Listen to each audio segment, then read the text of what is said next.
Kadang kita heran, kenapa bila kita hidup perfume mahal, kita rasa macam berbeza, rasa macam flavorful. Tapi bila kita rasa perfume yang murah, vibe dia tu rasa macam flat. So kenapa? Jawapannya adalah disebabkan oleh dia punya aromatic molecule. Dan industri wangian murah telah dicetuskan oleh seorang remaja berumur 18 tahun pada tahun 1865.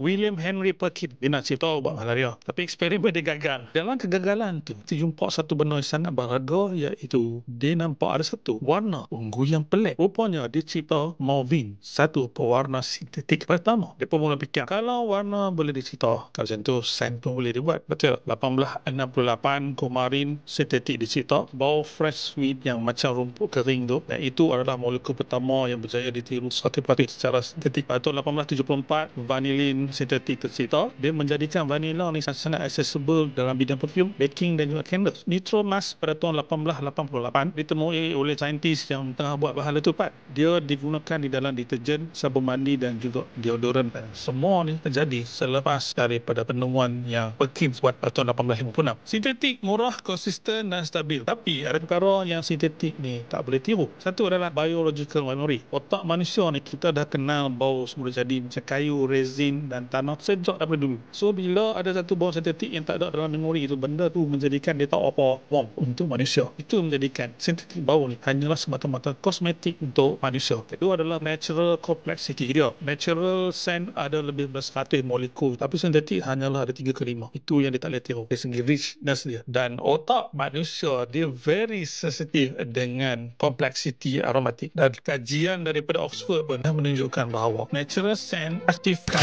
40 ke 60% lebih kawasan otak yang kawal emosi dan memori. Dan di situlah kita boleh nampak kenapa bau mahal dia sentiasa bagi vibe warm, depth and rich jika dibandingkan dengan bau murah, iaitu sintetik. Bila kita cakap pasal pengalaman bau yang sangat deep, sangat dalam, semua benda tu ada di dalam Al-Haddad Shower Gel Zahra Aura Series. Setiap shower gel kita rasa macam mandi spa mewah di rumah. Al-Haddad sendiri mencipta 3 variant shower gel. Aura Bidara, focusing kepada antibakterial, kurangkan bau badan, mudah untuk kulit sensitif. Kedua adalah Aura Bunga, fungsi dia untuk segarkan mood, naikkan energi dan juga terapi dengan bau yang lembut. Dan last sekali, Aura Oud, dia memang memberi relaxation yang tahap premium, haruman tahan lama, antioksidan dan juga hydration. Al-Haddad Shower Gel, 3 variant, 3 aura dan 3 pengalaman yang berbeza. Upgrade mandi hang, upgrade mood hang. Link di bio untuk membeli.